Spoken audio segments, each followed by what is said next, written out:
why exactly are they called the crystal gems? Let's discuss.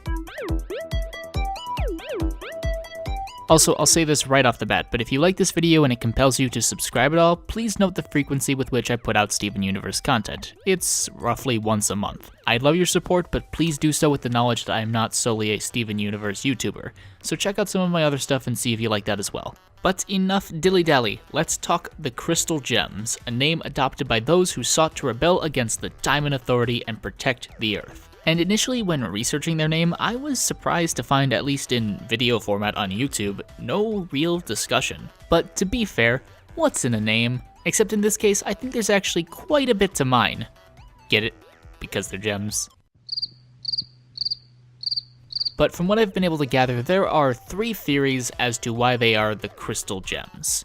I'll break down each one separately and then tell you which I like the best. And obviously until more in-show evidence is brought forward, we can really only speculate.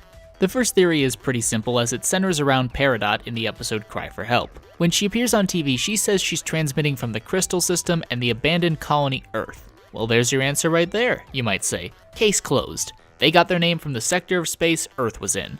And sure, it might just be that simple, but I kind of doubt it. 1, it just feels like a very throwaway moment for a name that has so much history attached to it. And 2, if that is indeed where you got your name from, then why not take it from something more relevant to the Earth? That's what you're protecting after all. I really don't think they gave a crap about Mars.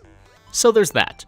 And I think it's just as likely that the reverse could be true as well. What I mean is that the system was named after the rebellion. The Diamonds deciding to give the system that name as a reminder of what happened there. It is the only real piece of in-show evidence we have at this time, but it could also be a red herring. Another theory I saw mentioned on the Steven Universe subreddit was that they chose their name because when you think of a crystal, you don't really tend to associate it with any color, therefore showing that they aren't under the authority of any diamond, each of whom is represented by a distinct color. And this is a really interesting idea that I hadn't even considered. The counter-argument though is that while crystals can be colorless, they can also easily have color, and even normal crystals could be mistaken for the color white. But maybe we are talking about the ideal version of a crystal. Regardless, it makes a certain amount of sense. But the theory I like best actually harkens back to what I talked about in my last video.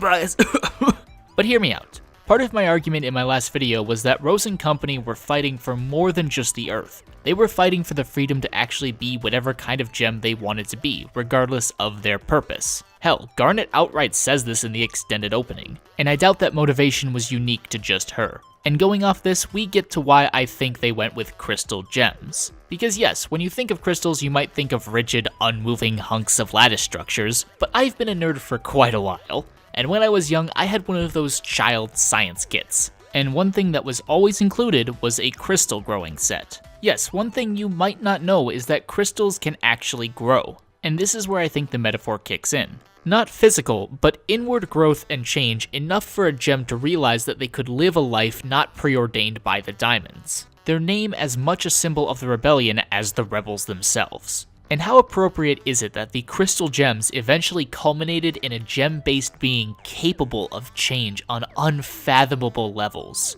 at least to a gem. But hey, this is just the theory I like. As I said before, until we're presented with more in-show evidence, I think we're free to speculate. So what do you think it is? One of the ones I listed, a combo of all 3, or do you have your own idea? Whatever it is, let me hear your thoughts down below. Also feel free to suggest other topics you want me to cover. Nothing's really off limits.